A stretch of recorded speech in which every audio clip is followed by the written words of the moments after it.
Questa è la mia conversazione con Maurizio Corona, un medico dentista che ha deciso di cambiare la sua vita e dedicarsi alla spiritualità e alla crescita interiore.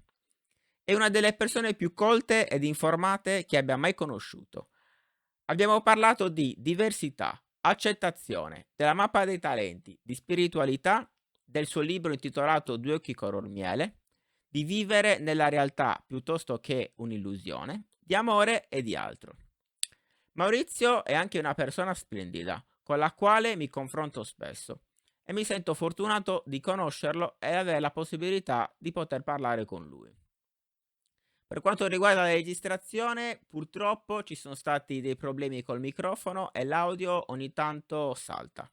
Ma non volevo eliminare l'episodio perché è molto interessante e mi è piaciuto molto.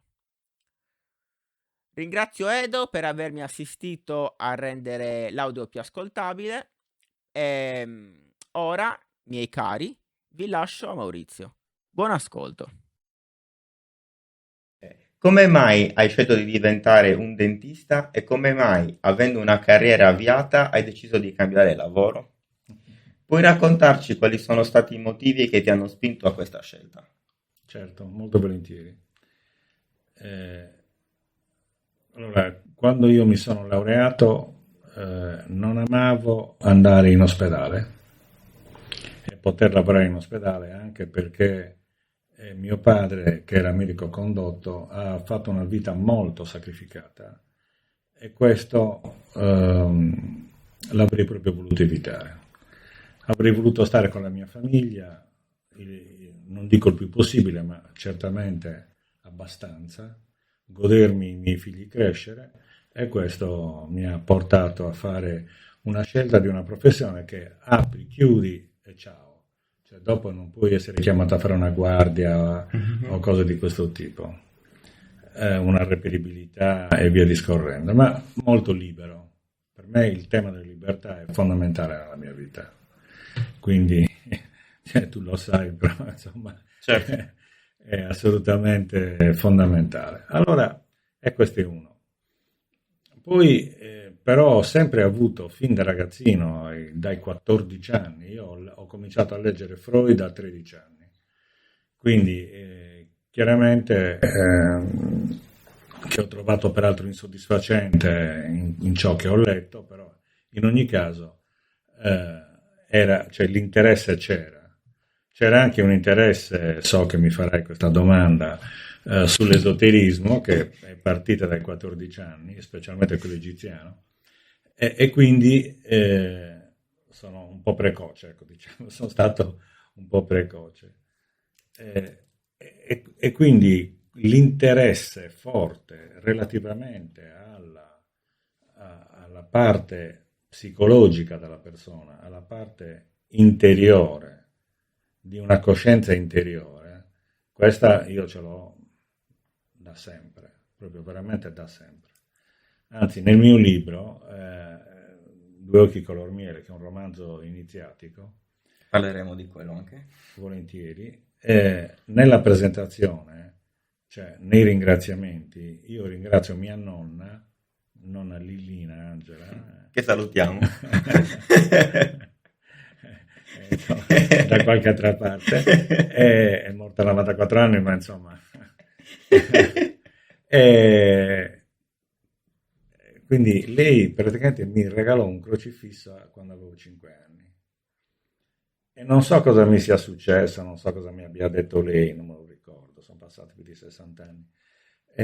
Però il concetto è che quell'elemento mi spinse fortemente verso quest'uomo sulla croce. E questa cosa qui mi ha sicuramente segnato negli anni a venire. E quindi ad un certo punto, quando ho cominciato ad annoiarmi, perché io ho la particolarità che mi annoio con estrema facilità, quando ho cominciato ad annoiarmi dell'odontoiatria, che è ripetitiva, c'è poco da fare, cioè, anzi, sei bravo se l'hai fatto 1000 volte, no?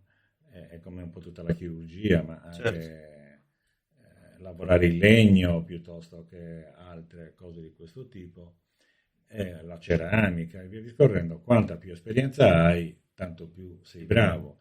ma tanta più esperienza hai, tanto più è ripetitivo, Certo. tante più volte l'hai fatto un'infinità di volte. E a un certo punto io mi sono annoiato, giovanissimo, Io a 30 anni ero già annoiato. E quindi il concetto è che ho cominciato a rivolgermi ad altri elementi, quali appunto la medicina cinese, l'astrologia, eccetera, eccetera. Poi nel 2001 ho avuto la fortuna colossale di aver incontrato Jean-Claude Badard, che è uno psicoterapeuta, sociologo, eccetera, eccetera, una marea di specializzazioni, e nei suoi corsi addirittura ci siamo piaciuti talmente tanto che io e mia moglie abbiamo organizzato i suoi corsi in Sardegna, e quindi per 12 anni ho organizzato i suoi corsi, ma più altri 3 anni prima. Per farla breve, per 15 anni io l'ho seguito Come un maestro. sempre come maestro, sempre in Sardegna e qualche volta fuori dalla Sardegna. Mhm. Ecco, questo è un po' il concetto. Poi lui mi ha insegnato praticamente la stragrande maggioranza di quello che so. Poi la mia fortuna è che avevo un passato forte di esoterismo, simbolismo, ritualismo, eccetera, eccetera, e questo mi ha fortemente aiutato in questo tipo di approccio alla persona, di cui immagino parleremo, e chiaramente sono stato facilitato rispetto ad altri che non avevano la preparazione simbolica, rituale, eccetera. Mi ha consentito di capire meglio alcuni meccanismi. Ecco, e poi sono medico, quindi chiaramente un ausilio anche da questo punto Certo. di vista c'è. Quando hai detto che eri precoce, ti sentivi diverso dagli altri tuoi coetanei o come hai vissuto questa precocità? Assolutamente sì, molto diverso, molto diverso. Ricordo quando ero al liceo ero veramente una mosca bianca. E i miei più cari amici mi vedevano come una persona diversa. Ma in maniera positiva o negativa? E anche tu come ti sentivi rispetto a questa divisione, in un certo senso? Ma io sicuramente in una condizione positiva, Ok. perché ero contento di quello che stavo facendo. Loro, alcuni in maniera positiva, altri in maniera negativa, Mhm. perché comunque ti dà una diversità. E essere diversi, poi ho studiato che essere diversi all'interno del branco, del gruppo, è un qualche cosa che ti mette, per certi versi, fuori dal gruppo. Una persona diversa all'interno di un branco, di un gruppo, è un po' visto come uno che è fuori dal gruppo, o perché è troppo avanti, o perché è troppo indietro, o perché è troppo su una cosa o su un'altra. Chiaramente è vissuto come un qualche cosa che è da buttare fuori. E credimi, una quantità infinita di patologie sono determinate proprio dal sentirsi fuori dal branco. E allora, perché noi cosa facciamo? Sentendoci diversi e non volendo essere fuori dal branco, allora, io uso un termine forte, ma ci prostituiamo a fare ciò che non è il nostro, ma per poter stare dentro il branco ci condizioniamo a fare altre cose che non sono le nostre, cioè non hanno niente a che vedere col nostro. Ci illudiamo di essere un'altra persona quando Sì. stiamo recitando e non siamo autentici. Esatto, perché se recitiamo siamo dentro il branco, se non recitiamo rischiamo di essere fuori dal branco. In realtà noi siamo già fuori dal branco.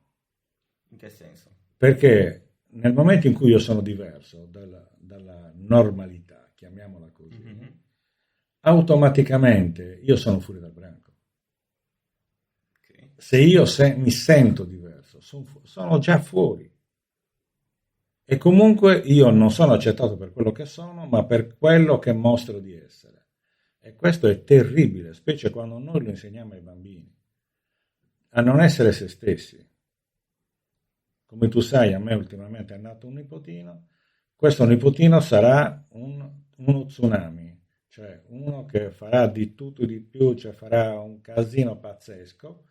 Ok, bene, e questo lo sappiamo perché facciamo la mappa dei talenti, quindi chiaramente sappiamo come saranno il suo carattere, il suo modo di essere, eccetera, eccetera, se non viene castrato, cioè dai genitori, non credo dai nonni, e, e sicuramente questo elemento è molto importante perché se lui sarà se stesso, avrà delle difficoltà a scuola, all'asilo, alle superiori, all'università, eccetera, con gli amici, eccetera, ma siccome la famiglia lo accetta così, lui sarà felice di essere così come è lui, senza costringersi a essere ciò che non è. Mhm.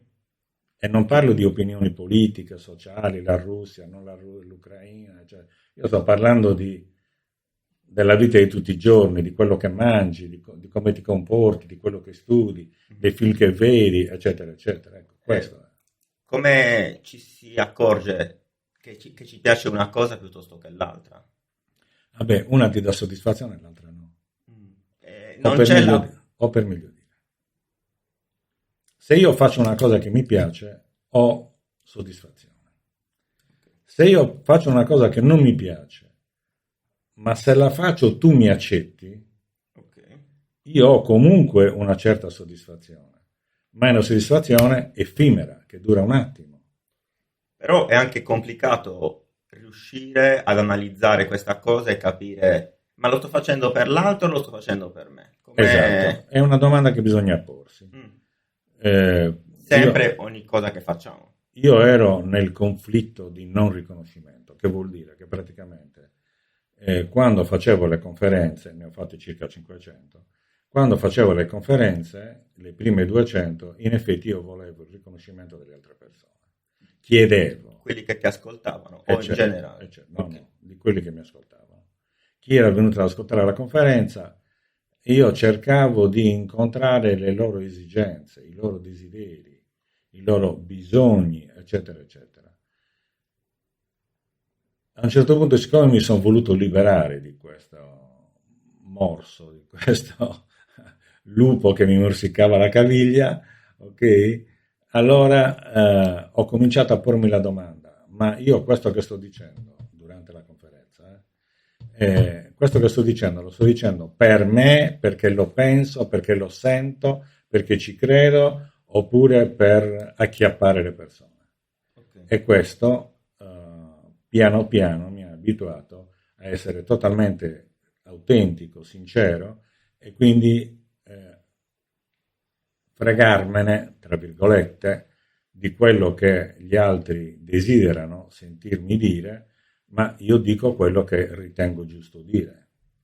In questo senso, questo porta a essere amato da molti e odiato da molti più ancora, sì. Perché chiaramente dici cose che sono poco piacevoli. Ora, da qualunque parte ti schieri oggi, a favore del vaccino o contro il vaccino, comunque ti crei dei nemici. Basta vedere in Facebook, ci sono delle aggressioni verbali assolutamente esasperate, esagerate. Parenzo che dice quello che dice, eccetera, eccetera, cioè che aggrediscono, vorrebbero la gente chiusa in carcere, buttata a mare, eccetera. Vabbè. Quindi questo è normale, è nell'essere umano. Non è che uno è un delinquente, è nell'essere umano. Non c'è tolleranza, non c'è comprensione, non c'è una capacità intelligente, intellettiva di fare un discorso. Io sono stato abituato fin da ragazzino alla tolleranza, che vuol dire ti ascolto e cerco di prendere il meglio di quello che tu dici dal tuo discorso. Mm-hmm. Questa per me è la tolleranza. Non tollero il fatto che tu dica una cosa che secondo me è una grande cazzata. No. E comunque se non sei d'accordo rispetti che l'altra persona ha un'altra opinione diversa da te. Io sono voltairiano per certi versi, cioè nel senso che Voltaire diceva non sono d'accordo con quello che tu dici, ma lotterò fino alla morte affinché tu lo possa dire. Io questo l'ho interpretato anche nelle assemblee generali al C8, cioè quando ero a scuola, perché ho cominciato presto, come ti dicevo. E quindi per me ognuno ha il diritto di dire quello che vuole. Poi dice una cazzata, è una cazzata per tutti, cioè va bene, cioè si vede. Ecco, non è che dobbiamo fare le crociate per questo. Bene. Adesso, visto che hai menzionato la mappa dei talenti, volevo chiederti che cos'è e se ce la puoi descrivere. Certo, molto volentieri. Allora, la mappa dei talenti è un sistema che viene dalla Cabala, non dalla Cabala quella dei numeri, della smorfia, cioè la Cabala, quella autentica, che è ultimamente, più recentemente, cristiana. Posso chiederti che cos'è la Kabbalah? Te lo dico fra un attimo. Precedentemente è stata ebraica e precedentemente ancora è stata sia islamica che specialmente egiziana, quindi viene dall'Egitto, a meno che io non abbia ragione nei miei libri in cui dico che viene da Atlantide. E questo va bene, può essere un'opinione. Allora, che cos'è la Kabbalah? La Kabbalah, molto semplicemente, è l'interpretazione di tutto l'universo, Dio compreso. Quindi, per esempio, si studiano i 72 nomi di Dio, le schiere angeliche, eccetera, eccetera. Noi molto più prosaicamente utilizziamo la Kabbalah per dare un'interpretazione numerologica della persona. Quindi tu sei nato un certo giorno, ok? Ecco, a seconda del giorno in cui sei nato, io ti posso raccontare chi sei tu nei minimi particolari. E specialmente quello che devi fare. Chi sei tu nel senso, quello che devi fare. Cioè, per star bene, per essere felice, per avere un metabolismo adatto, per avere gli ormoni in una situazione adatta, tu devi essere te stesso, devi comportarti a seconda dei tuoi talenti. Mappa dei talenti, perché poi si evincono dei talenti, che un po' ricordano i talenti della parabola dei talenti di Gesù, in cui una persona, il servo che mette a frutto i suoi talenti è lodato dal Signore, mentre invece il servo che lo nasconde il talento per poi non farselo rubare, per non sprecarlo, eccetera, eccetera, invece quello viene fortissimamente aggredito e praticamente, se andiamo a leggere le ultime righe di questa parabola, viene mandato all'inferno. Quindi saremo giudicati non se faremo il bene o il male, ma saremo giudicati per come utilizzeremo i nostri talenti. E come facciamo a capire quali sono i nostri talenti e com'è possibile che hai parlato della data di nascita, cioè cos'è questo collegamento? E poi l'ultima cosa, su questa cosa, c'è qualcosa di scientifico o è perché, non lo so, per la tua esperienza? Allora, io ho scritto un libro, spinto da un caro amico Fabio Zancanella, e col quale ho scritto il libro. Ho scritto un libro sulle basi scientifiche della mappa dei talenti, proprio perché secondo lui cioè, si capiva che aveva basi scientifiche, la mappa dei talenti, ma non era così dichiarato, così dimostrato specialmente. No? Voi ingegneri avete l'abitudine di voler dimostrare. No, ma ognuno pensa di aver ragione in modo diverso. Se no un ponte non si regge in piedi, cioè voglio dire. Certo. Questo è il concetto. Giusto per dire un esempio banale. E quindi il discorso è che nel momento in cui noi appunto dimostriamo con un libro, con un saggio, che effettivamente c'è una scientificità, ovviamente quindi è scientifico. Inoltre, empiricamente, io devo dire che fra me e Jean-Claude Badard dovremmo aver fatto a oggi circa 15.000 mappe. Quindi abbiamo un bacino di utenza, una sperimentazione difficilmente contestabile. Okay. Ma la cosa più interessante sarebbe venire a uno dei miei corsi, oppure fare una seduta con me, e vedere se effettivamente corrisponde alla tua mappa, cioè alla tua persona. La stragrande maggioranza delle volte le persone mi dicono sono d'accordo con tutto quello che hai detto. Qualche rara volta mi dicono non sono d'accordo su questo, su questo, su questo. Che ci sta, nel senso, se non siamo d'accordo. Beh, meglio ogni No, tanto. non ci sta perché ho ragione io e basta. Scherzo, no, ma il concetto è questo. Il concetto è questo. Questa è una scienza. Cioè tu non puoi dire 2 più 2 fa 4, no, io penso che faccia 8. Ok. A prescindere poi dal fatto che a 2 puoi dare un valore 10, però il ragionamento è che quello è. Allora, perché non viene riconosciuto? Perché la persona non è abituata a riconoscere quell'elemento nella sua vita. Ma non mi è mai successo che le persone poi non siano tornate a dirmi: ah, Maurizio, avevi ragione tu, l'ho notato ed effettivamente sto meglio così. Io stesso, la prima volta in cui a luglio del 2001 Jean-Claude Barrard insomma, ci spiegò come eravamo, e in particolare il 9, e disse: ma io non sono così, Jean-Claude, io non sono uno che ha bisogno di solitudine. Anzi, io sto bene con gli altri, ma in solitudine non ci sto. Al che si mise a ridere fragorosamente e mi disse: vieni un attimo. Mi fece andare lì e mi fece vedere dove io ero seduto, quindi tutti erano seduti in un posto, diciamo, un'ottantina di persone, e poi io ero seduto da parte con un tavolino e una sedia da parte. E mi disse: sei solo o sei in compagnia? E in effetti io devo dire che quando sto nel branco ad ascoltare un corso di chiunque, eccetera, io soffro. Io ho bisogno di stare fuori dal branco, perché sono un diverso e sono felice di esserlo. Ho imparato ad esserlo, perché ho capito, ho studiato, ho capito come dovevo essere, e adesso io sono felicemente diverso. Contrariamente a come ero prima, che invece volevo raccontarmi che ero nel branco, ma ci stavo male. Questo è. Quindi, con questo ti sto cominciando a rispondere alla prima domanda, che era: uno come fa a riconoscere? Perché si sente bene o si sente male?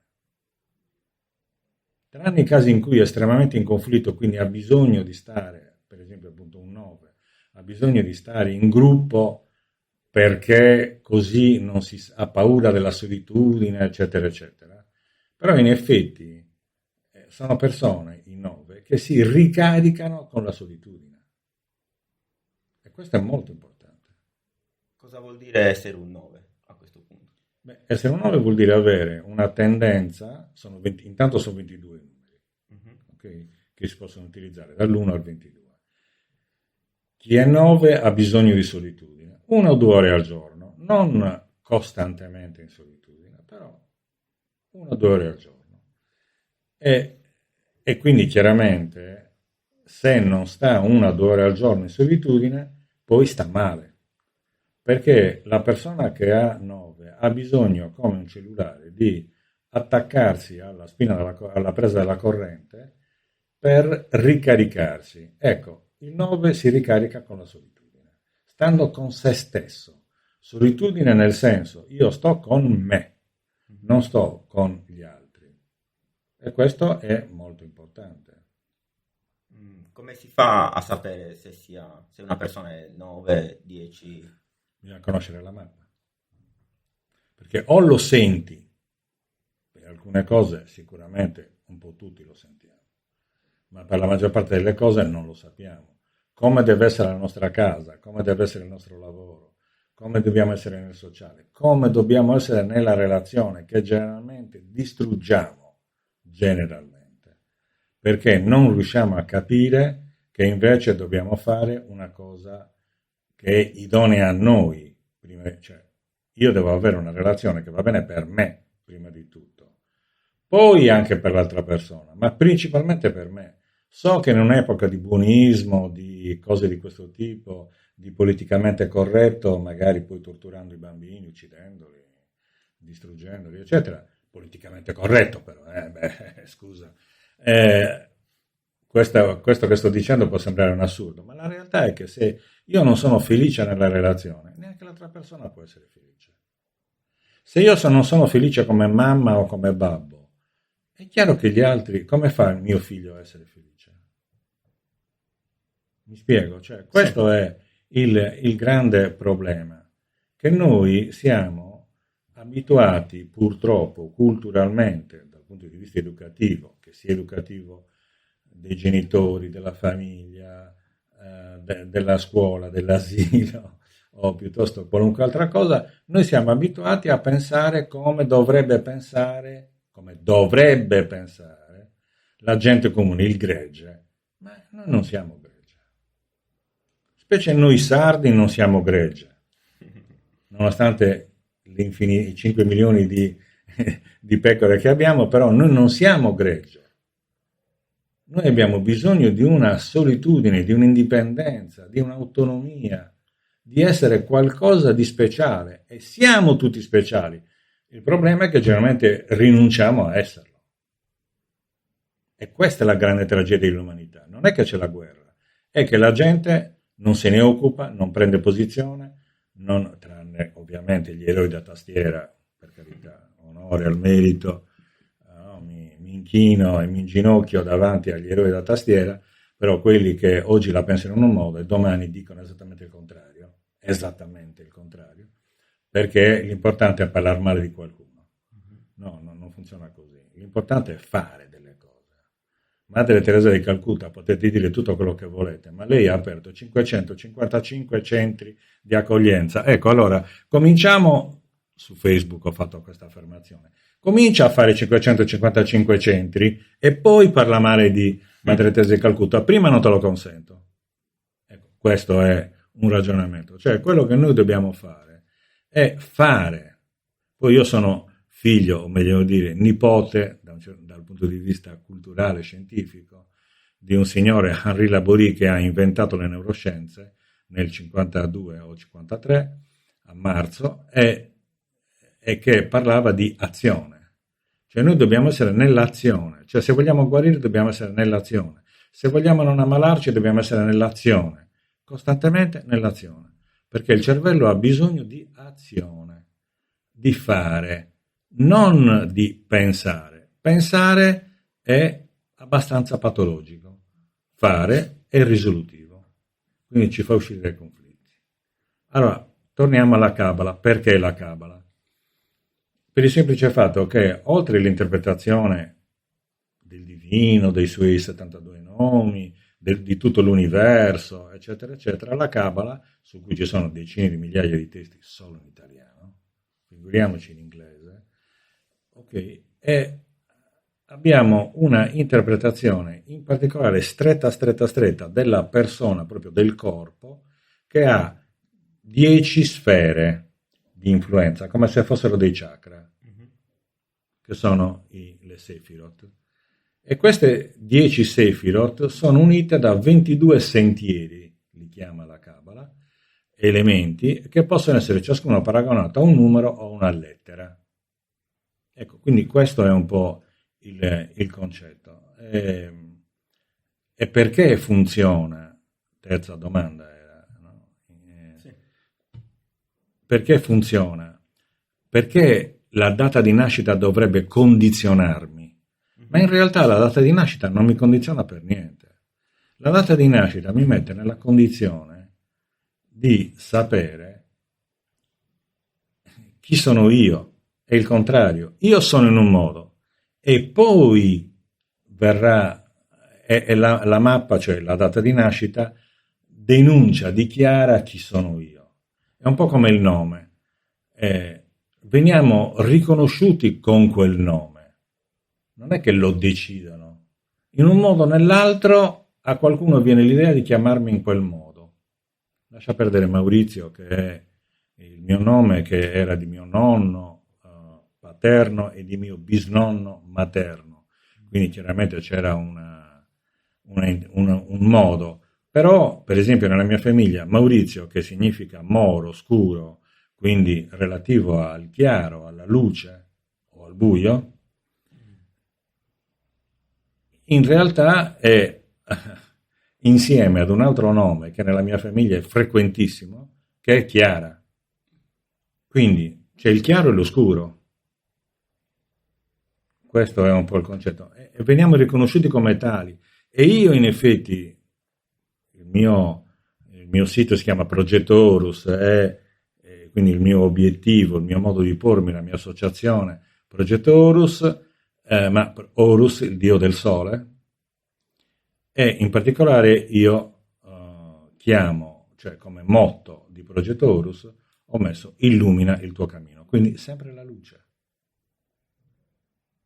Questo è il concetto. Quindi era già dichiarato nel momento in cui io sono nato che sarei stato un seguace o della luce o del buio. Per forza, non c'era la via di mezzo. Ecco perché il numero funziona. Poi io faccio 2 o 3 giornate a seconda di quante domande ho di corso, ne faccio 2 o 3 giornate per spiegare questo, perché usiamo i numeri. Quando è il tuo prossimo seminario? Sì, esatto. Questo sabato. Ma ne farai altri e si sì. può fare anche online? Cioè si può sì. Beh, ormai con la pandemia siamo stati costretti a convertirci a una situazione online, laddove alcuni seminari è impossibile farli online, perché riguardano la persona, insomma, tipo le costellazioni della mappa che faccio, piuttosto che invece altri dove faccio fondamentalmente teoria, e allora lì è chiaro che online va benissimo. Mi hai servito la prossima domanda. Che differenza c'è tra la mappa dei talenti e la mappa dei talenti vivente? Allora, la mappa dei talenti è praticamente un riquadro. Mi puoi passare il libro? Certo. No, non c'è, scusa, lì ho detto una fesseria. È nell'altro libro. Lo possiamo mettere qua. Ok, sì, va bene. Allora, come vedete, il concetto è che compare una mappa, nel senso che sono circa 25 numeri, che ci danno la possibilità di capire, a seconda delle posizioni, come dicevo prima, lavoro, il sociale, il nido, la relazione, eccetera, cosa ci mette in conflitto, cosa ce lo risolve, e via discorrendo. Mano a mano, insomma, possiamo conoscere la persona nei particolari. Infatti è molto sottile, è molto precisa. Io arrivo fino a oltre i 500 numeri per ciascuna mappa, però ne utilizzo 40, 42, 45. Come mai non ne usi tutti? Perché è troppo dispersivo, okay. È troppo particolareggiato, è come se avessimo un microscopio troppo in un punto preciso. Allora, quello lo posso fare io, cioè può essere utile a me come terapeuta nel momento in cui io voglio andare a vedere una cosa precisissima, ma il 99,9% delle volte è molto più sufficiente il primo gruppo di poco più di 40 numeri. Mm-hmm. È già molto preciso, molto indicativo.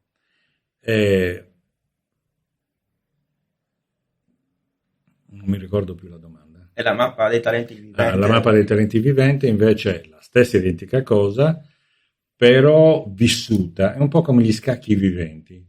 Cioè, l'idea mi è venuta da quello. Cioè, praticamente, quando una persona ha un problema, noi rappresentiamo quella persona e quel problema in particolare, rappresentando appunto la sua mappa, però con delle persone che fanno chi fa il lavoro, chi fa la relazione, chi fa eccetera eccetera, i vari componenti. Questi vari componenti, la cosa straordinaria, grazie al cervello collettivo o all'inconscio collettivo, come voi preferite, essere più junghiani o meno junghiani, comunque il cervello collettivo, l'inconscio collettivo, grazie a questo le persone ti raccontano come tu sei in quella condizione. Anche persone che completamente non ti conoscono, che assolutamente non ti conoscono. Anzi, ancora meglio, così non sono condizionati dal conoscerti, rappresentano in questa specie di azione teatrale, rappresentazione teatrale, rappresentano il tuo essere nel lavoro, il tuo essere, cosa ti mette in conflitto, oppure cosa ti disturba, o tutte le varie cose. Questo aiuta moltissimo, perché una cosa è che io, terapeuta, ti dica: ah, ma tu guarda Francesco che sei così e dovresti fare cos'ha. Invece se te lo dice una persona che tu non conosci, non hai mai vista nella tua vita, e che ti racconta esattamente quelle cose che tu devi fare, perché è investito da un elemento particolare, che è il cervello collettivo, a ridaglie, chiaramente ti colpisce di più. Perché non è un'opinione, è proprio un sentire. Qualcosa di più forte rispetto Sì. alla mappa. Okay. È molto più forte. È particolare e può cambiare. Cioè, se tu senso? fai oggi la mappa vivente e ti si dice che devi esercitare di più il braccio destro o del sinistro, adesso dico una stupidaggine, Certo. Ok, e tu fra un anno rifai un'altra mappa vivente, e se l'hai esercitato, evidentemente ti verranno dette delle altre cose. Se non l'hai esercitato, ti verrà ridetta la stessa identica cosa. A me è successo, come terapeuta, che più di una volta una persona ha rifatto la sua mappa vivente e altre persone, magari in un'altra città, gli hanno detto le stesse identiche cose dell'altra volta, che però erano, ripeto, altre persone e altre situazioni. Comunque le stesse cose. Perché? Perché comunque quella persona esprimeva quel bisogno di essere in un certo modo. Non lo ha modificato. Quelli che hanno fatto la mappa vivente, i costellatori, o per meglio dire, come li chiamo io, gli avatar, anzi gli avatar, hanno rappresentato esattamente la stessa cosa. Questo è particolare. Lo so che può sembrare assurdo che i numeri determinano la nostra vita, ma come ho già detto non sono i numeri che determinano la nostra vita, ma è la vita che ci fa nascere quel giorno e non quell'altro. Quindi in anticipo, in ritardo, provocato il parto, non provocato. Cioè, noi nasciamo quando dobbiamo nascere. E questo però bisognerebbe sperimentare. Credo di parlare con una persona giusta da questo punto di vista. Sì. Penso che nella scienza l'unica cosa sia la sperimentazione. Se poi noi vogliamo dire che quel vaccino funziona o non funziona perché noi abbiamo una convinzione, beh vabbè, questa è religione, non è scienza. Cioè credere in una cosa allora è religione, rispettabilissima, Chiaro. però non è scienza.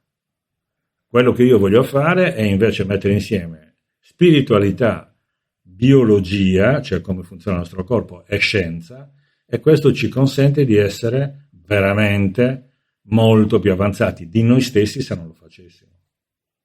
E io lo posso dire per me, poi lo posso dire per migliaia di altre persone, però lo posso dire specialmente per me, per la mia famiglia. Questo era molto chiaro, grazie. Grazie a te. Hai per caso un numero preferito? E se ce l'hai, perché? Beh, io ho ovviamente un numero preferito e il fatto è semplice, perché c'è un numero che ci identifica più di altri, cioè quello che viene chiamato la personalità profonda. Chi sono veramente io? Okay? Nella mia profondità, chi sono? Personalità profonda, perché proprio non è la personalità superficiale, quella che appare, la maschera, ma è quella profonda.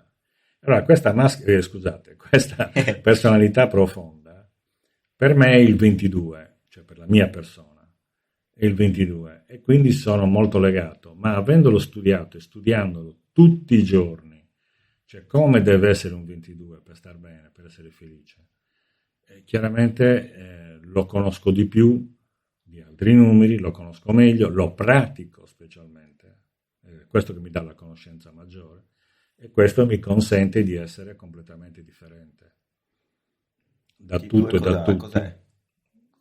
Cos'è il 22? Cioè, Il 22 si chiama il matto. Okay?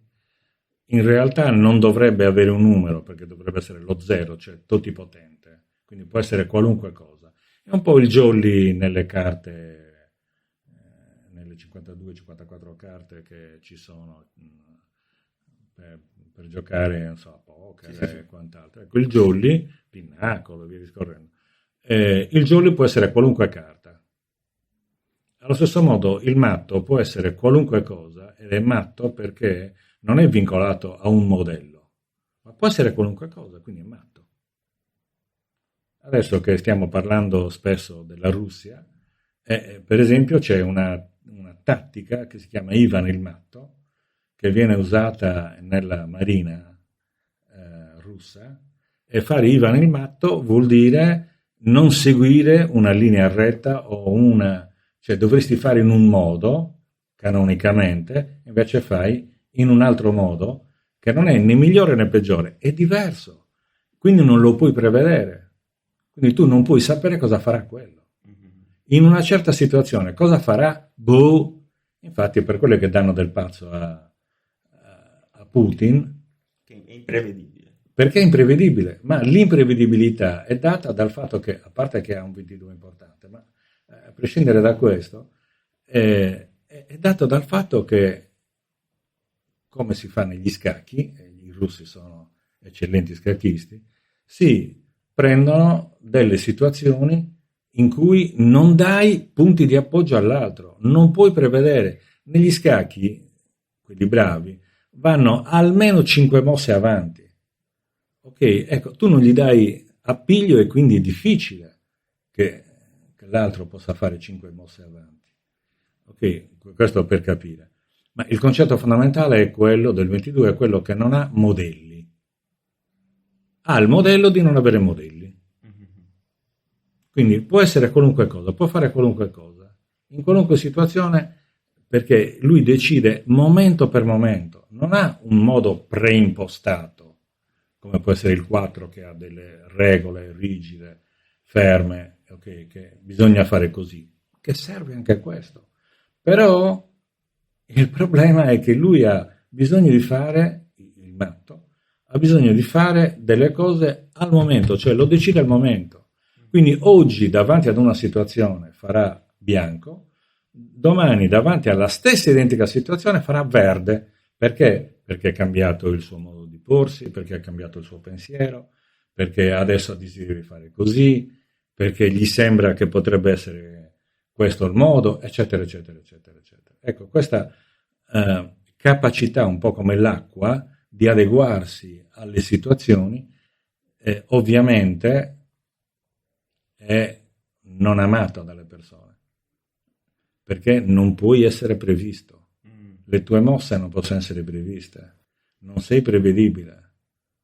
E poi, specialmente, non rispetti le norme.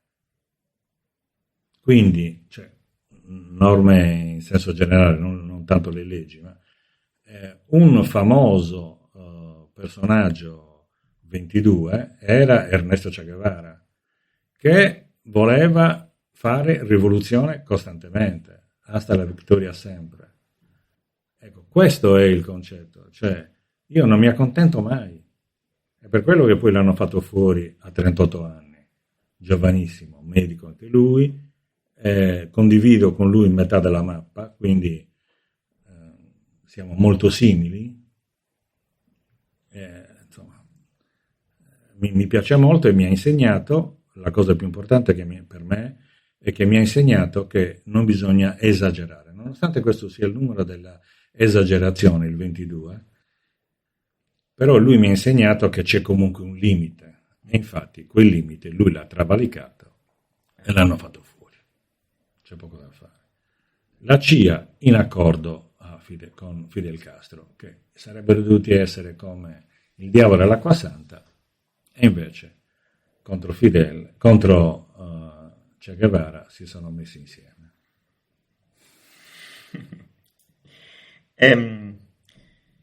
Per quanto riguarda sempre i talenti, noi in teoria dovremmo essere capaci di padroneggiarli tutti, perché non lo so, ad esempio io mettiamo che ho 3 talenti, però magari per migliorare vorrei anche avere altri talenti. Quando si riesce a padroneggiare tutti questi talenti si arriva all'illuminazione? No. O che cos'è l'illuminazione? Allora, abbiamo 2 elementi fondamentali, anzi 3 elementi fondamentali.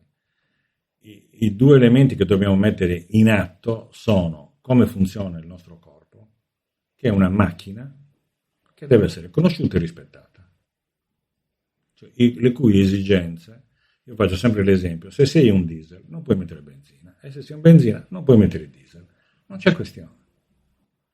Quindi se tu sei un diesel devi fare il diesel, se sei un benzina devi fare benzina, se sei un 22 non puoi fare il 4, e se sei un 4 non puoi fare il 22 perché fai schifezze, ok? Allora, noi abbiamo, come ti ripetevo, più di 500 talenti, ma in realtà prendiamo anche solamente i 42, 45 che sono, secondo me, quelli essenziali. Questi 45 chiaramente ci danno cioè quelli li dobbiamo fare tutti, non ne abbiamo 3, ne abbiamo 45 fondamentali e li dobbiamo fare tutti. Certo, il più fondamentale di tutti è, giusto per capirci, il giorno di nascita oppure la personalità profonda, cioè i due più importanti. Ok, a livello biologico, cioè quindi come dobbiamo fare, proprio comportamento quotidiano. Poi abbiamo la possibilità di fare un livello spirituale. E qui abbiamo il numero, che io chiamo lo strumento, che assolutamente, anzi lo chiamo, adesso l'ho ribattezzato, Green Pass, okay, che è quello che ci consente di fare delle cose straordinarie, fuori dall'ordinario, no? Straordinario in questo senso, e che non sono più per la biologia, o non solo per la biologia, cioè come funziona il nostro corpo, ma anche per la parte spirituale. E questo è molto molto importante, perché noi generalmente trascuriamo la parte spirituale, ma è una componente fondamentale di noi, tra virgolette, del nostro corpo. Più di uno dei grandi autori ha detto non ha senso vivere se non si vive anche la spiritualità. E io sono d'accordo, cioè, che differenza allora c'è fra me e una blatta? Se non c'è nessuna spiritualità. Per me no.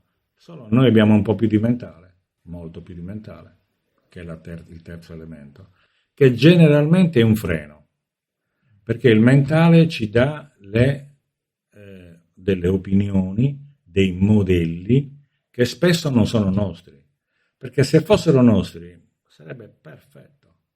Se invece non sono nostri, noi ci adeguiamo, tipo ho bisogno di solitudine e invece non me lo consento mai perché la norma dice che dobbiamo essere in gruppo. È un bel problemino. È un bel problemino perché io comunque mi sentirò sempre affaticato, emozionalmente affaticato, non fisicamente. Poi anche fisicamente, ma prima di tutto emozionalmente. Ecco, e questo è una cosa terribile. Si vive male. Poi ognuno è libero di vivere bene o male come vuole. Cioè, io mi rivolgo alle persone che hanno voglia di star bene, di essere felici. Le persone che hanno voglia di stare nel loro vittimismo, eccetera, eccetera, io non li curo, non li seguo, non mi interessa, non ne ho voglia, mi annoiano. Cioè, già a metà della prima seduta sono annoiatissimo, quindi gli dico, guarda, io non sono la persona giusta per te, non posso aiutarti. Ma perché proprio non sono stimolato, mentre invece le persone, per esempio come te, siamo anni che chiacchieriamo insieme e chiaramente c'è sempre, cioè tu vuoi evolvere costantemente e io sono felice di aiutarti ad evolvere e tenendo conto del fatto che ogni volta che io faccio una seduta io miglioro. Quindi prego. Il problema è questo, che le persone non comprendono questo, cioè non comprendono che devono assolutamente evolvere, e per evolvere c'è anche l'evoluzione spirituale. Ecco, invece noi siamo nel mentale perché siamo abituati a stare dentro il gregge che ci protegge, crediamo, ma non è vero. Comunque, guardatevi in giro e ditemi se il gregge vi protegge, ok? Il gruppo vi protegge oppure invece vi affossa. Questo chiaramente è una necessità assoluta che noi abbiamo dentro di noi di essere protetti, quando poi il 22 ha invece la comprensione, spesso, non sempre, che il gregge lo affossa e quindi lui deve essere fuori dal gregge, e casomai essere del gregge e dei fuori dal gregge. Ok? Ma in realtà anche quello è già un altro gregge, quindi mi sta bene e non mi sta bene, per esempio, no? Eccetera, eccetera. Quindi questo è comunque il concetto fondamentale della mappa è che consente all'operatore, al terapeuta, di conoscere in precisione, in profondità la persona prima ancora di averla mai vista neanche in fotografia. Questo è l'elemento. E quindi chiaramente quando tu mi racconti una balla, io probabilmente me ne rendo conto. Ma non perché sono bravo a capire chi dice le balle o meno, ma perché non corrisponde alla tua mappa quello che tu mi dici. Che hai questo desiderio, non so, per esempio, uno ha un 9 fortissimo e dice sì, però mi voglio sposare. Viene male. Perché per sposarti devi mettere in atto 10 regole, no? 10 modi, 10 modi diversi dalla normalità di vivere la relazione matrimoniale. E allora questo lo capisco, dà dei problemi forti alle persone, perché non è semplice poter vivere in maniera completamente diversa. Cioè, tipo, per esempio, io frequentemente per quelli che hanno i numeri adatti, che lo necessitano, consiglio di non convivere neanche, non solo non sposarsi, ma non convivere. Voglio avere dei figli? Benissimo, allora ti prendi una casa divisa in 3, una parte per lui, una parte per lei e una parte per i figli, in maniera tale che sta in mezzo, questa terza parte dei figli, in maniera tale che ci possa essere una comunicazione, proprio dei vasi comunicanti, che però sono separati, distinti. Quindi io stanotte voglio dormire per conto mio, dormo per conto mio. Poi domani sera voglio dormire con te, dormo con te. Ok? Non è semplice questo, non è semplice accettarlo. Esatto. Ma sarebbe semplicissimo farlo. Chi lo fa è felicissimo di farlo. Bene. Una domanda che viene spontanea, secondo me. Tu hai detto che ci sono 22 numeri, ma se tu ti basi anche sulla data di nascita, in un mese ci sono più di 22 numeri. Sì. Quindi se tu sei nato ad esempio il 28, come si fa? Ma è semplice. Quando tu superi il 22, fai quella che viene chiamata la riduzione cabalistica, e cioè praticamente prendi il 23 diventa 2 più 3, 5, si sommano. Il 28 diventa 2 più 8, 10.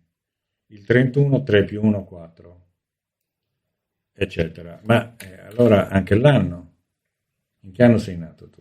1992. Allora il 92 fa in totale 1 più 9 più 9 più 2, 21. E quindi ti tieni il 21. Ma il 92 non l'hai tenuto. Mica tieni il 92. Perfetto. Utilizzi il 21, lo trasformi nel 21. Ok. Quindi visto che 2 più 8 fa 10, nel capitolo 10 del tuo libro, intitolato Due occhi color miele, descrivi diverse prove che Sekhmet, l'altra protagonista, deve affrontare per l'iniziazione, e dopo diverse prove è incatenata, fa uno scatto d'ira e riesce a liberarsi, e si accorge che quegli anelli che erano vicino al muro non erano di metallo, e quindi riesce a liberarsi in qualche modo. E tu dici che le apparenze ingannano e quello che spesso ci sembra un pericolo in realtà non lo è, e che le catene che pensiamo che ci leghino poi risultino facili da eliminare, se veramente lo vogliamo.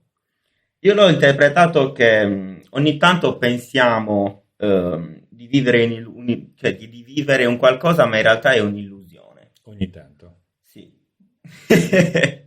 Però questa è la mia interpretazione. Ok. Cosa volevi trasmettere ai lettori?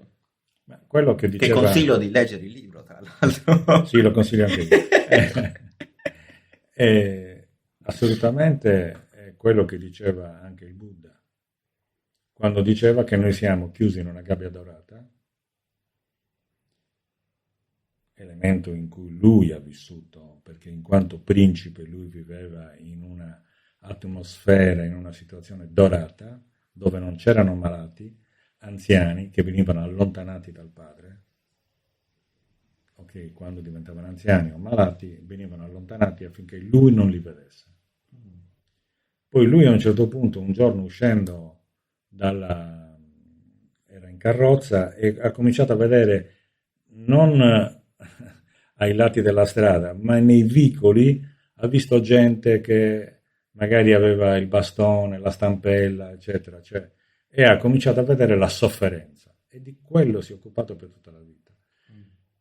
Torniamo a bomba. Il problema è che noi viviamo in una gabbia dorata, questa gabbia è chiusa a chiave, ma la chiave l'abbiamo noi. Questo è il concetto da trasmettere, che noi abbiamo gli strumenti, le chiavi per poter uscire da qualunque situazione nefasta, da qualunque situazione antipatica, da qualunque situazione dolorosa.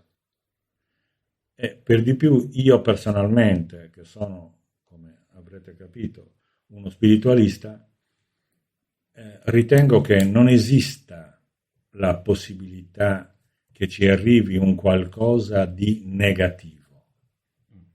Ma qualunque cosa che noi definiamo negativo, in realtà è un'opportunità eccezionale, di cui non vediamo la possibilità, è una realtà eccezionale che invece ci consentirebbe di fare, o ci consente di ottenere un risultato. Ma questa chiave dove la troviamo? Come facciamo a trovarla? Ce l'abbiamo dentro di noi. Guarda, ti racconto un piccolo racconto indiano, cerco di farlo molto breve. Ci sono gli dei che si riuniscono, gli dei induisti, che si riuniscono e dicono che l'uomo ha veramente toppato, cioè gli abbiamo dato dei doni meravigliosi e non li usa nella maniera dovuta, anzi li spreca. D'altra parte Albert Einstein disse che noi siamo nati con un dono, che è quello della capacità di comprendere le cose, non di capire, di comprendere, cioè di prendere dentro di sé. Okay. È uno schiavo, che è il mentale. E dice, abbiamo confuso e adesso noi siamo schiavi del mentale e non usiamo il dono. Allora, quindi gli dei avevano dato all'uomo il dono, quindi la capacità di fare delle cose meravigliose, eccetera. Allora che cosa succede? Dice, no, vabbè, però bisogna che glielo togliamo perché non lo sta usando bene. Allora, dove lo mettiamo questo dono? Allora, uno degli dei dice, io lo metterei nel più alto dei monti. Il capo dice, sì, però prima o poi ci può arrivare. Allora lo mettiamo nella profondità degli oceani. Anche lì prima o poi ci può arrivare. Allora lo mettiamo su un altro pianeta, eccetera, eccetera. Insomma, ne tirano fuori 100.000, poi ad un certo punto il capo dice, no, ho capito. Dobbiamo nasconderlo dentro di sé, perché tanto lui lì dentro non ci cercherà mai. Questo per dire che dobbiamo cercare dentro di noi.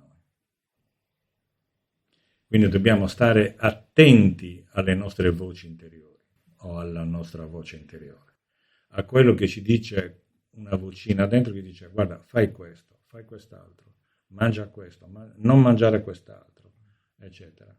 Chiaramente bisogna educarsi ad ascoltare, perché altrimenti ci sono altre voci che si sommano e noi non riusciamo più a capire quale sia quella giusta. Bisogna educarsi, abituarsi. E come ci si abitua, si ascolta e si mette in pratica. Se poi vedi che è una cosa dolorosa, che invece diventa dolorosa, capisci che hai ascoltato una voce diversa dalla vocina interiore. e poi ti abitui pian piano a questo, che sono in realtà l'intuito e l'istinto. L'intuito è intuire, entrare dentro di noi, mentre l'istinto è qualcosa che va verso fuori. Per cui gli animali, un leone che azzanna una gazzella, tira fuori il suo istinto predatorio. Ok? Ma quando soffriamo, quindi quando c'è del dolore, non è anche tipo terapeutico Non sempre. Ok. Non E, sempre. e comunque ci fa crescere o quindi anche qua non sempre? Non sempre. Ah, ok. Ah, ma se facesse crescere non ci sarebbero più guerre, scusate. Mhm. Se tu vai a vedere le cronache di Roma, Roma imperiale, tu vedi che i comportamenti del popolo, della gente, panem et circenses, oggi è ancora validissimo. Cioè, se tu dai alla gente i campionati mondiali di calcio, le Olimpiadi, eccetera, eccetera, gli puoi fare qualunque cosa, li puoi costringere a fare qualunque cosa, che tanto l'importante è avere quello. Hanno un minimo di roba da mangiare, Mhm. e questa è una tragedia perché il futuro che si preannuncia è quello di avere un minimo di roba da mangiare, di avere proprio la sopravvivenza, perché noi ci va bene così, siamo felici così. Come si dovrebbe fare secondo te? Per... Invertire. Esatto. Grazie. Si dovrebbe fare che dovremmo ascoltare le nostre esigenze e quando succede una cosa prendere posizione fortemente. Ok? Qualcuno 2000 anni fa disse vomiterò i tiepidi. Le persone che non prendono posizione sono, diceva anche George Orwell, sono peggio dei dittatori. Cioè chi accetta la dittatura è peggio del dittatore perché è complice, non vittima. Quindi la Quindi Svizzera che non prende posizione è un brutto paese. no, no, qui è diverso. Non prende nessuna posizione, Ok. ma nessuna posizione di guerra. Ok. Quindi rinuncia, cioè è in pace. Mm. Non è che non prende nessuna posizione, veramente, ma non prende una posizione di guerra. Poi loro, per esempio, fanno, non dico un referendum alla settimana, ma quasi, cioè qualunque legge deve passare dal referendum popolare. Quindi il popolo si esprime. Poi il fatto che vada a votare solamente il 30% della popolazione è perché comunque va bene così. È come quando c'era la democrazia cristiana, che la gente comunque era contenta di come andavano le cose e votava democrazia cristiana. Questo non vuol dire che per me fosse la scelta giusta, io non ho mai votato democrazia cristiana, però questo era il modo, era comunque un modo. Invece mi piace molto una frase del libro dove dice non cose diverse con gli stessi occhi, ma le stesse cose con occhi diversi. Puoi elaborare un po'? È lo stesso concetto più o meno, cioè noi dobbiamo assolutamente non... Noi abbiamo l'abitudine di cambiare le cose e non cambiare il modo di vedere le cose. Mentre invece se noi appunto cominciamo a vedere, ci arriva una multa, vabbè, cominciamo a guardare in maniera diversa questa cosa della multa. Che cosa mi consente e che cosa mi impedisce aver beccato questa multa? È la classica domanda che si fa alla metamedicina, eccetera. Cosa mi consente e che cosa mi impedisce? Quando noi ci chiediamo che cosa mi consente questo, scopriamo un sacco di opportunità che prima non vedevamo. Perché noi vedevamo devo pagare la multa. Invece, vabbè, se devo pagare la multa, magari devo andare in quel posto particolare per pagarla, poniamo che non ci sia la possibilità di pagarla online, devo andare lì, incontro delle persone, incontro magari una mia vecchia fiamma, ho un particolare piacere di fare questo e quindi mi arricchisce. Questo fa crescere. Allora chiedersi, diversamente da prima, come funziona quello che succede, cioè quello che succede perché per me è positivo.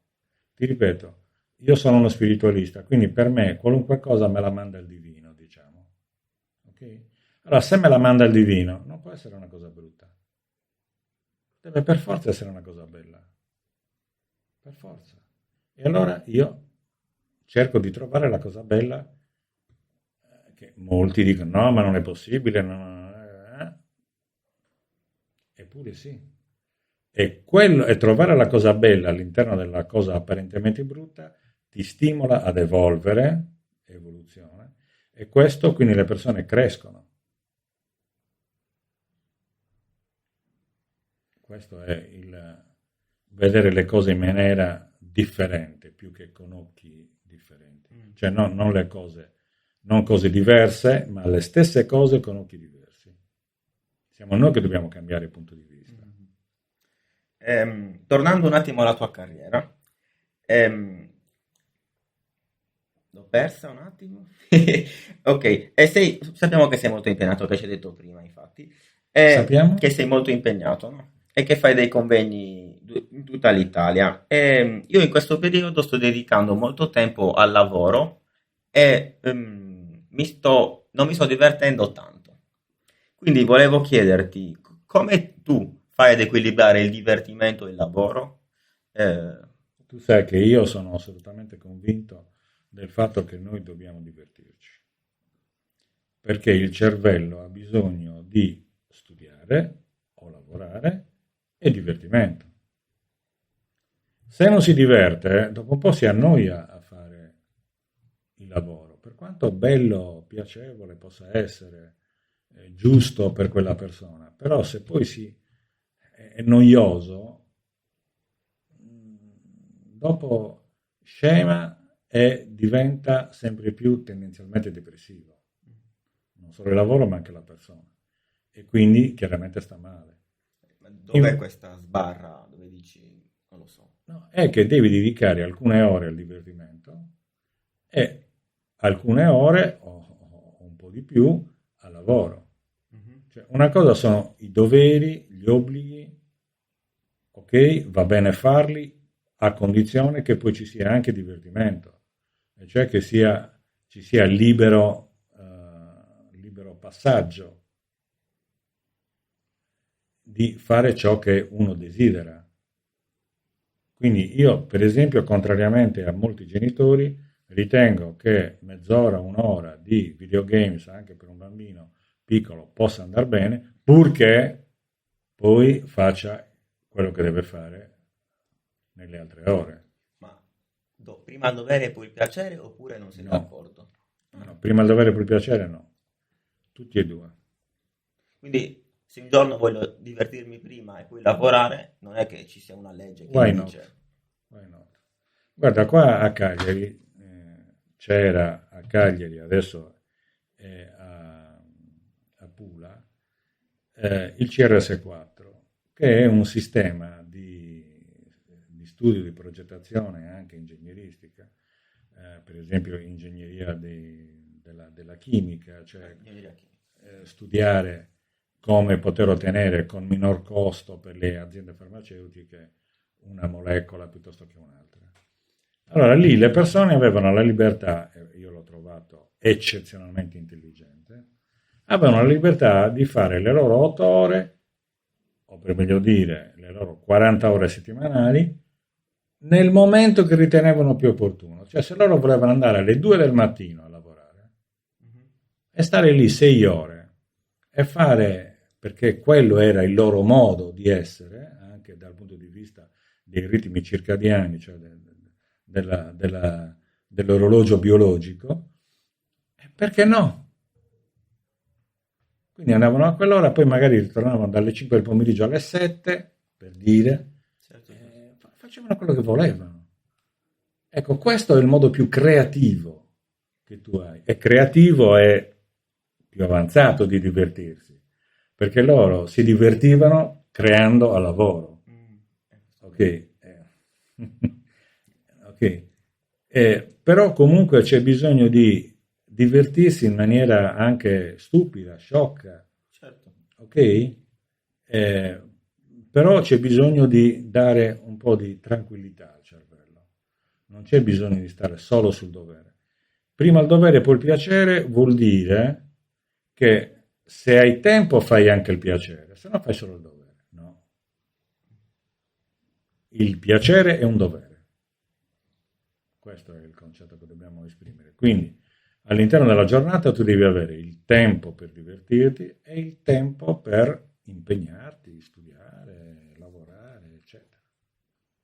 Non c'è una preminenza, ma per poter lavorare bene devi divertirti molto. Più ti diverti, più studi bene. Più studi bene, più hai voglia di divertirti, perché ti sei impegnato. Questo è un po'. Cambiando registro, volevo chiederti se secondo te esiste il libero arbitrio. Io credo di no, sinceramente, però questa è un'opinione, non ho certezze. Io ho molte certezze, molte certezze. Su questo non ho una certezza assoluta. Credo che noi non abbiamo la capacità di esercitare il libero arbitrio e generalmente non lo facciamo. Questo è sicuro, che normalmente non lo facciamo.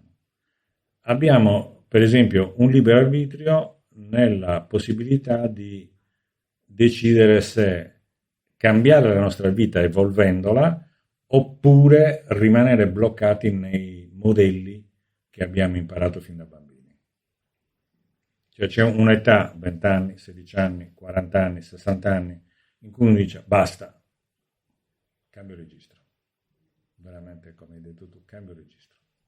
Ecco, cambiare registro vuol dire ascolto che cosa ho desiderio di fare. Generalmente avviene fra i 50 e i 52 anni questo.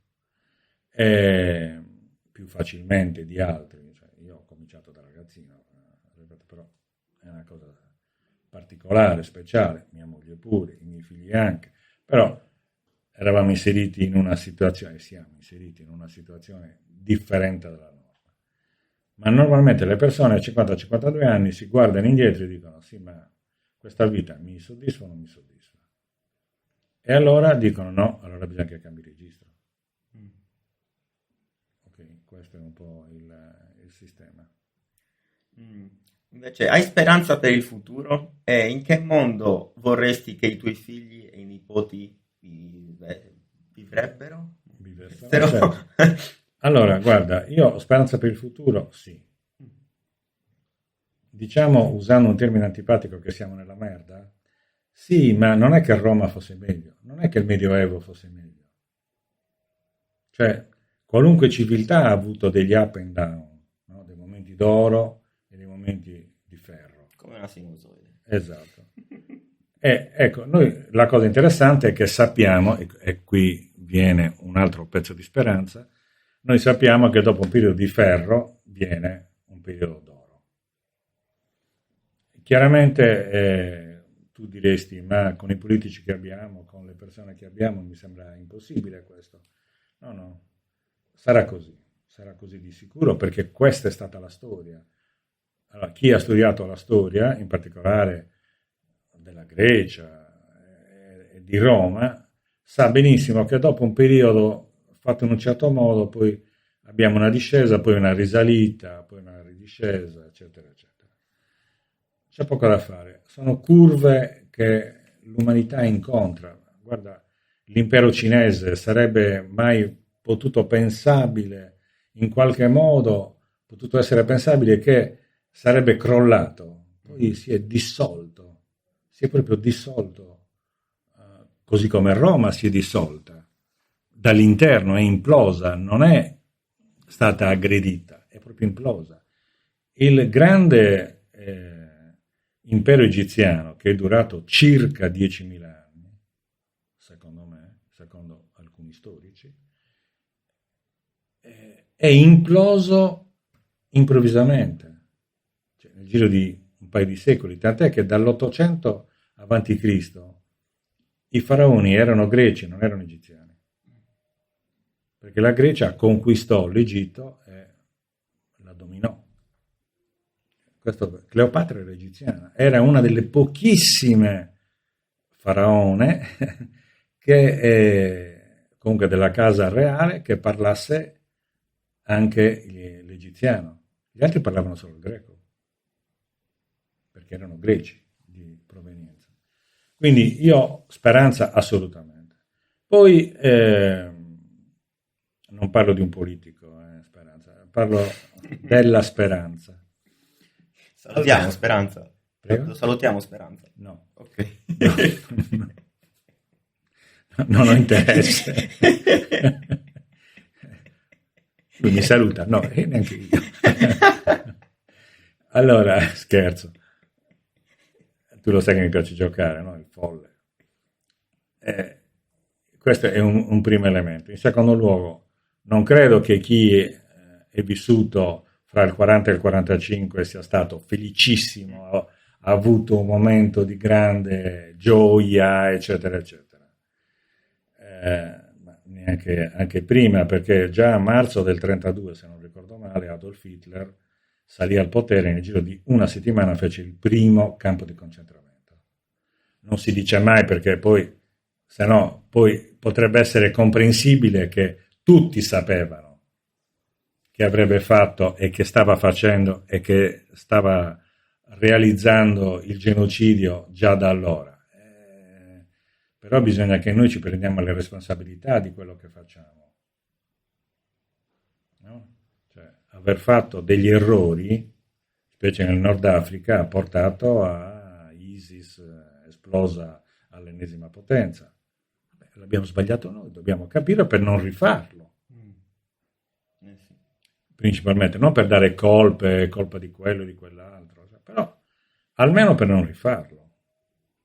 Questo è il ragionamento che noi dobbiamo, secondo me, fare.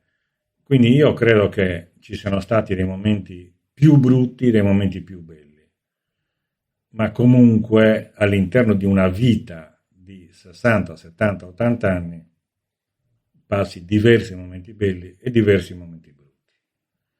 Quindi io ho assolutamente speranza che, peraltro, quando noi siamo in un momento difficile, chiamiamolo così per non essere troppo volgari, però quando siamo in un momento difficile si creano delle menti e delle coscienze che tendono verso l'evoluzione.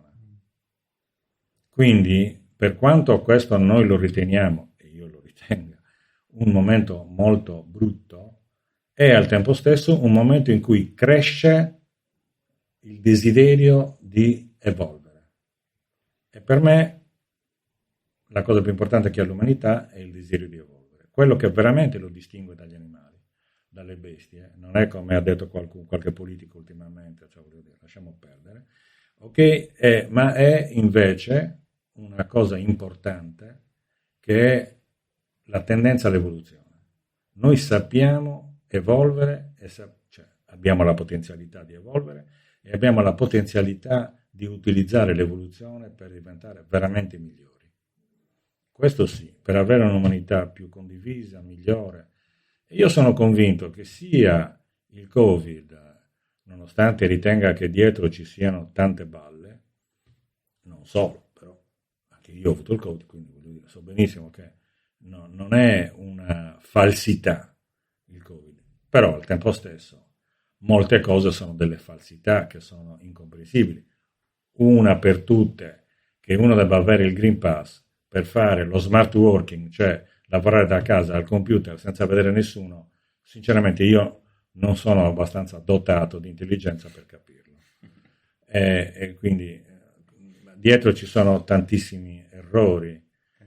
Quando tu non fai un'autopsia e non lo fai per legge, tra virgolette, ti togli la possibilità scientifica di capire perché la gente sta morendo. E siccome la gente continua a morire, allora tu li stai uccidendo. Questo è il ragionamento. Poi, certo, i vaccini sono stati storicamente utili, ma vaccinarsi contro tutto, ecco, io vaccinerei gli italiani tutti contro la stupidità. Questo è poco ma sicuro. Però purtroppo non esiste il vaccino contro la stupidità. Non ancora. Ma potresti dirmi, ma Allora cosa facciamo?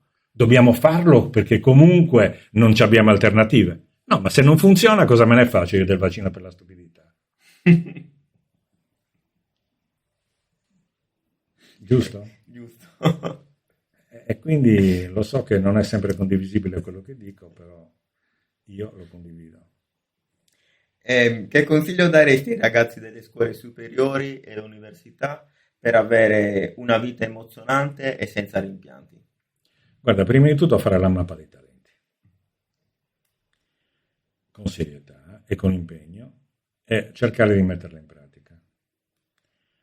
In secondo luogo, dobbiamo smetterla di pensare a tutto ciò che è mentale, che è esattamente il contrario, perché neurologicamente, se sono nel mentale, non sono nell'emozione. Se sono nell'emozione, non sono nel mentale. Quindi, se noi vogliamo essere per forza mentali, sappiamo che non saremo emozionali. Quindi ogni tanto fare qualche cosa, o ogni tanto spesso, fare qualche cosa di fuori dagli schemi, di emozionale, di squisitamente emozionale senza che debba essere per forza razionale, tutt'altro, questo andrebbe benissimo. E poi dedicarci a cose che ci emozionino, che può essere uno sport anziché un altro. Quindi non faccio uno sport perché mi dà visibilità, ma faccio uno sport perché mi piace. Quando scelgo una ragazza, o essendo una ragazza, un ragazzo, o quello che è, lo scelgo perché mi dà emozione, perché altrimenti è stupido. Il problema è che la nostra vita è basata tutto sul mentale, non è basata per niente sull'emozionale, quasi niente. E invece è questo che dobbiamo fare. Voglio fare l'artista, perché no? No, ma di arte non si vive. Vabbè, ditelo a persone come i Pink Floyd, che non guadagnano quasi nulla dall'arte. Però è molto poco probabile di fare Ok, una bella vita come i Pink Floyd. giusto, ma è molto poco probabile che una persona sia capace di fare la musica dei Pink Floyd. Allora, Certo. tu fai bella musica, meravigliosa musica, avrai successo. Fai pessima musica, beh, perdonami, anche un pessimo chirurgo non fa troppa strada in genere. Quindi bisogna scegliere un campo che ci piace, se è possibile, che ci dia emozione, anche se ci fa paura o se ci dà ansia, va bene, perché questo fa crescere il livello emozionale, l'ansia, perché l'ansia è solamente una spinta per fare una cosa. Io lo chiamo con un po' di volgarità, lo chiamo il peperoncino in culo, okay? Quello che ci spinge verso una cosa. Ecco, l'ansia è questo. Quindi ben lontani dal prendere farmaci verso l'ansia, ben lontani da prendere sostanze come ovviamente le canne e quant'altro per abbassare l'ansia, è esattamente il contrario. La voglio tenere alta per poter esercitare. Quando noi andiamo a prendere, io non credo che Jacobs, per esempio, che mi pare che il record, non è il recordman mondiale, ma il recordman europeo, sì, dei 100 metri, e al tempo stesso è anche il campione olimpico in carica. Io non credo che lui, se ha ansia, si prenda delle sostanze per abbassare l'ansia. E no, perché è l'ansia che lo spinge a correre. Okay? E questo è il concetto. Cioè, se voglio essere performante, devo assolutamente utilizzare l'ansia, non che mi genero l'ansia per vivere male tutto il giorno, non sto dicendo per non dormire la notte, però l'ansia è una cosa che, per esempio, prima di un appuntamento amoroso, erotico, chi è che non ha? È difficile non avere ansia. Ma a che cosa serve? Serve a rendere al meglio, a essere al meglio di quello che possiamo essere con la persona che ci fa piacere, con cui ci fa piacere essere. Quindi non dobbiamo demonizzare niente, tranne la nostra stupidità. Che cos'è per te l'amore? Come ha cambiato la tua vita? E cosa ci deve essere affinché un rapporto sia duraturo? Allora, Che cos'è l'amore? Beh, è qualcosa di particolare, perché è qualcosa di spirituale. In realtà la relazione amorosa, non la relazione andare a letto con una persona, la relazione amorosa per me è l'addestramento per imparare ad amare il divino, e lasciarsi amare dal divino, che è ancora più difficile, perché è talmente sconfinato l'amore divino che ti dà proprio soffocamento, cioè ti toglie il respiro, se lo percepisci anche solo una frazione di secondo. Io lo paragono a essere in una canoa in mezzo all'oceano. Quindi hai questa immensità e tu sei niente. Ecco, questo a prescindere dal fatto che siamo niente, ma a prescindere da questo. Ecco, l'amore divino è proprio una cosa esagerata. Allora, per avvicinarci all'amore divino, ci abituiamo con una persona, ad amare una persona, ma ad amare un figlio, un nipote, un fratello, una sorella, un amico, un'amica, un genitore, eccetera. Ecco, tutti questi amori ci portano verso amori davvero, non voler bene, sono due cose completamente diverse. Amore, ok? Quindi l'amore è donarsi completamente e ricevere l'altro completamente, ma specialmente ricevere l'altro completamente. Quindi in un film, io vado molto per film, in un film che è uscito una ventina di anni fa, Meet Joe Black, ti presento Joe Black. Ad un certo punto uno dice, cioè la morte chiede all'altro, ma come fai a sapere che lei ti ama? E lui dice, lei mi ama perché conosce tutti i miei difetti. Ok? Questo è amore, cioè ti conosco completamente, ma ti amo lo stesso. Non ti voglio bene, ti amo, che è diverso. È una propensione fortissima, che una volta provata non si smette mai più con quella persona. Quindi se tu hai amato una persona davvero, tu l'amerai per tutta la vita. Questo non vuol dire che l'amerai nel modo di essere sessualmente e relazionalmente insieme, però l'amerai come si ama un figlio tutta la vita. Non è che uno dice quando compie 30 anni non lo amo più. C'è un rapporto anche carnale, specie con la mamma, che anche col padre, perché comunque la sostanza, il DNA del figlio è anche del padre, quindi c'è proprio carnalità. Come si fa a mantenere in piedi questo? Ecco, io faccio un corso di 2 giorni su questo, in cui spiego proprio cosa bisogna fare perché la relazione amorosa duri tutta la vita. E può essere.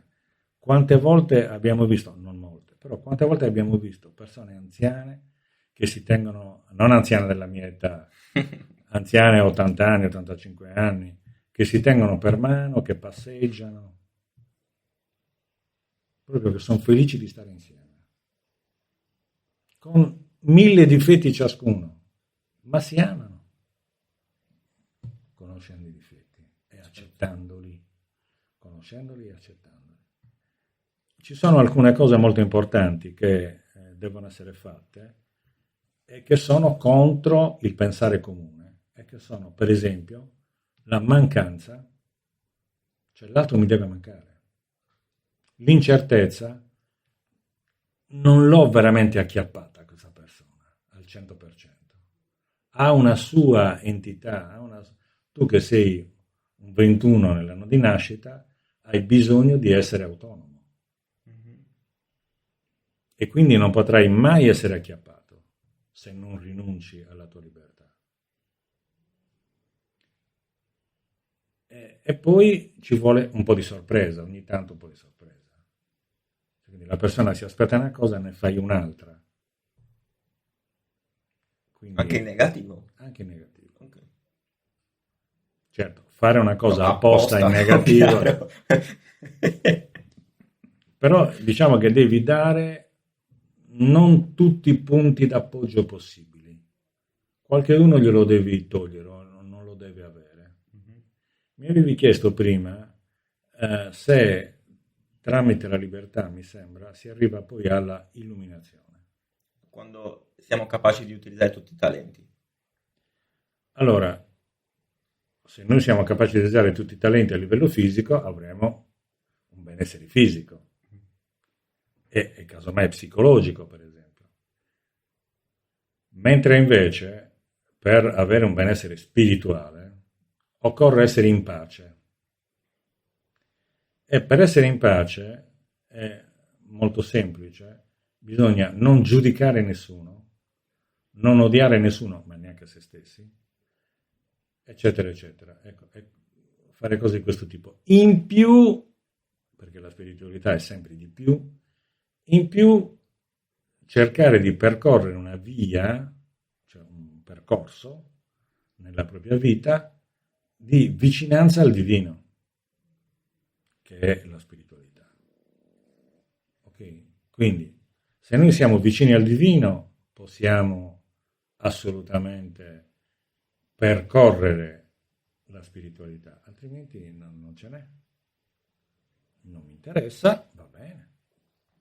La maggior parte delle persone che io conosco, anche portatissime alla spiritualità, non hanno il minimo interesse per la spiritualità. E hanno ragione. Per esempio, la via iniziatica è ritenuta da molti, fra cui io, una perdita di tempo, tra virgolette, nel senso che ti fa occupare mentalmente di tante cose, ma poi in effetti non serve quello a una crescita spirituale. Per cui la semplicità ti avvicina alla spiritualità, per esempio San Francesco. Ok? Ma le grandi culture teologiche ti allontanano dalla spiritualità, perché rimani nel mentale della teologia. Questo è il concetto. Quindi l'illuminazione è ancora oltre, quindi non solo libero da tutti i condizionamenti, come diceva Krishnamurti, eccezionale personaggio di cui consiglio leggere i libri che lui non ha scritto, ma sono le trascrizioni delle sue conferenze. Che ci sono anche su YouTube. Che ci sono anche su YouTube, sono veramente delle bellissime, ce ne sono 4 in italiano che sono fantastiche, veramente. 2 anni prima che morisse ha lasciato questa sorta di testamento spirituale, Jiddu Krishnamurti. Praticamente noi abbiamo la possibilità di essere vicini al divino, ma il divino è dentro di noi, quindi non è che dobbiamo fare tutta questa grande strada. Non è che dobbiamo conoscere tutta la teologia, tutte le correnti spirituali, filosofiche, eccetera. No, semplici, come Jiddu Krishnamurti e come San Francesco. Personaggi assolutamente eccezionali. Semplici, terra a terra, perché è vicini al creato che noi possiamo avvicinarci al divino, non lontani dal creato nel nostro mentale. Siamo quasi arrivati alla fine. Una domanda che non avevo mai fatto in precedenza a nessuno. Pensi mai alla morte? Hai paura della morte? E qual è il suo ruolo, secondo te? Allora, intanto la morte è un momento di vita. Io lo paragono molto a addormentarsi la notte.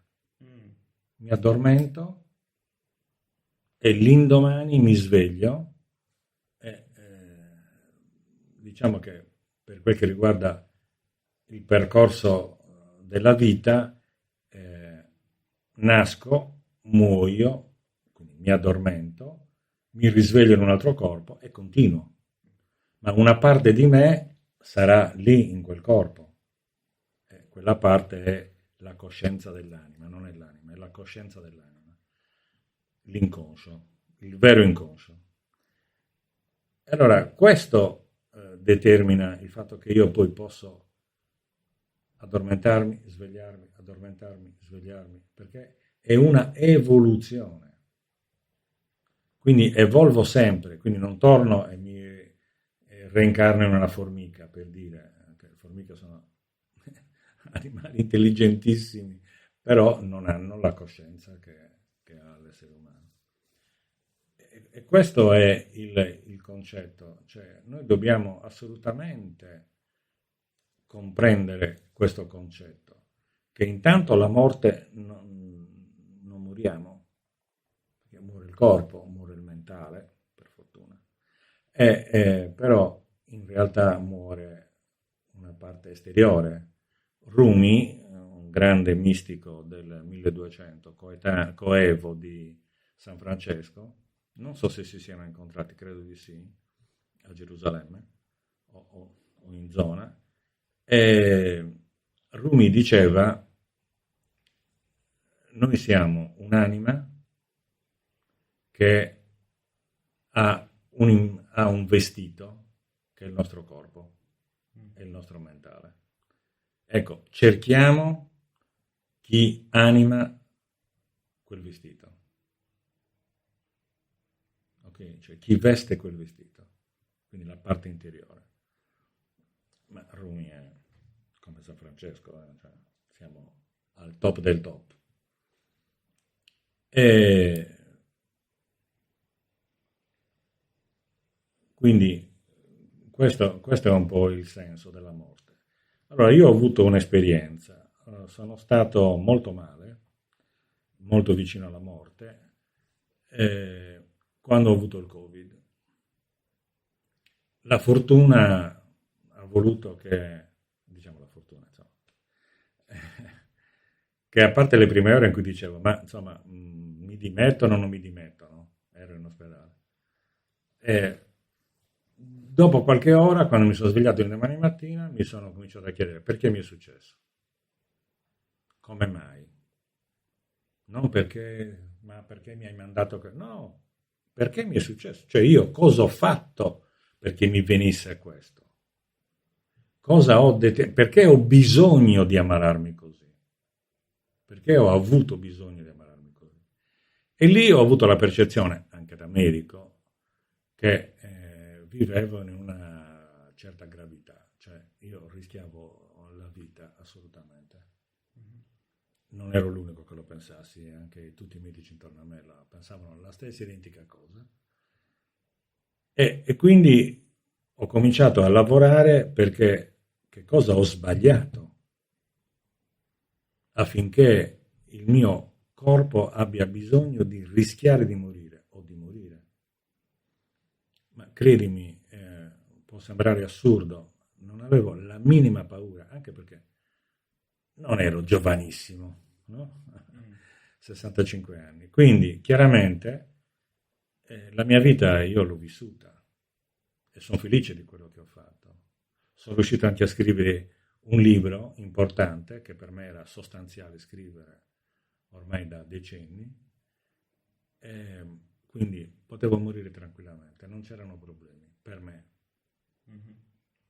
Potevano essercene per chi rimaneva, ovviamente, per il dispiacere di avermi perso, però in ogni caso questo era il concetto. Io non ho avuto minimamente paura, anzi devo dire che ho avuto grande conforto dalla vicinanza alla morte. Può sembrare assurdo, ma invece è stato così. Proprio grande, grande conforto. Non preoccupandomi se sarei morto o meno, ma preoccupandomi di evolvere, sono guarito. Ovviamente che grazie ai farmaci, alle cure, all'ossigeno, tutto quello che volete, però se qualcuno doveva scommettere, dei medici avrebbe scommesso contro la possibilità di guarigione. E invece se me la sono cavata è grazie sicuramente a loro operato, a quello che mi hanno dato, ma anche, io dico fondamentalmente, al fatto che io mi sono ribaltato completamente, ma proprio completamente. Da un certo punto di vista sono morto a ciò che ero prima e questo mi ha consentito di rinascere. Ok, allora immaginiamo che adesso sei morto e sei davanti a Dio e hai soltanto una domanda da fargli. Cosa gli chiedi? Niente. Sì. Come mai? Non ho curiosità, io studio bene, medito, eccetera, da un po' di decenni, quindi non ho curiosità, non ho interesse, so che quello che succede è giusto, tutto è giusto e perfetto, per me non c'è, è tutto perfetto. Anche la guerra, evidentemente noi abbiamo necessità di farla, altrimenti non la faremo. Abbiamo delle cose da imparare e quindi va bene così. Direi grazie. Questo sì. E secondo te qual è il senso della vita? Evolvere ed imparare ad amare e a lasciarsi amare. Basta. Senza fare molta filosofia. No, niente filosofia. La filosofia è un pensiero, è roba mentale, quindi non ho il contrario, amare. Guarda, in questo voglio dirti che io stimo molto i Down, perché loro sono terribilmente emozionali, terribilmente nel senso, sono molto emozionali, è veramente, l'umanità dovrebbe imparare da